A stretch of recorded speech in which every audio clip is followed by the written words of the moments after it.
హైదరాబాద్ నారాయణగూడలోని మాడపాటి హనుమంతరావు పాఠశాలలో సావిత్రిబాయి పూలే జయంతి వేడుకలు నిర్వహించారు. జయంతి సందర్భంగా టీచర్లను బీజేపీ పార్లమెంటరీ బోర్డు సభ్యులు డాక్టర్ లక్ష్మణ్ సన్మానించారు.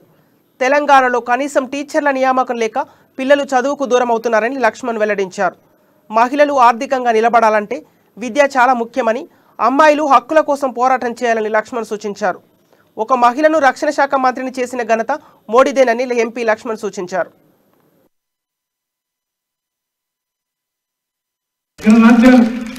అమెరికా, యూరోప్ దేశాలు వాళ్ళ కొట్టుమిట్టాడుతున్నాయి. పత్రికలు చదువుతా ఉన్నాం.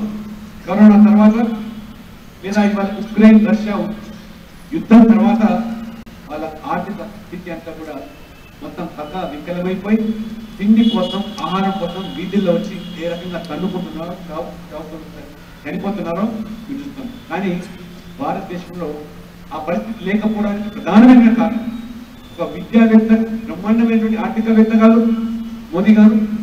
వారు ముందు చూపుతున్నారు. Visionary leader. మనకున్న వనరులు, ఆర్థికమైనటువంటి